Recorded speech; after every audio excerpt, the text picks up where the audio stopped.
Good afternoon guys. Natay mag-unboxing po tayo ngayon.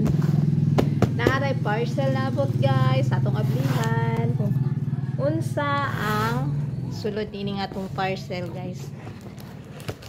Cartoon. Ang gi-order na ko is gatas. So atong lang taon guys kung gatas bagid ni siya nga Bear Brand ang naabot. Nalami kayo siya pagkaputos. Safe yung kayo ang sulod. Nara nga to ang i-order. Hello! Nara guys. Bear Brand ang ato ang parcel. Tulo ka buok Bear Brand. So nag-order na lang ko guys.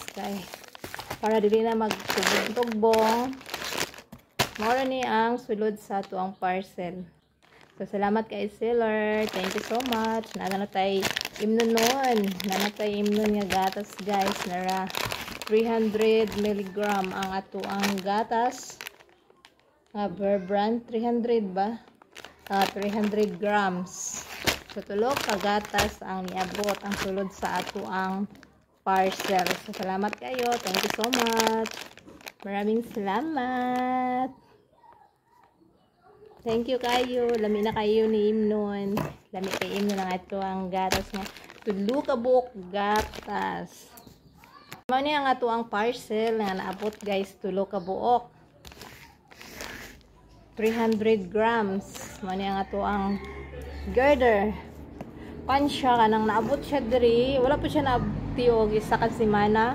4 days lang. Ay subos-subos ang presyo kaysa tindahan dito sa Pagadian. Ay kini siya ang nabayad is 300 raman siya. 318 at 317 ang nabayad ani. So kung ani siya kung adto ka og merkado or sa Pagadian, kung ani siya ang presyo ani niya is 100 plus ra gyapon.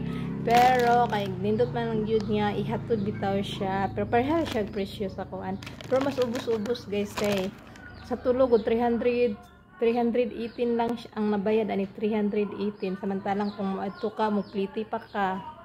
Nya bugat pa kaayo no magdadala ka nya.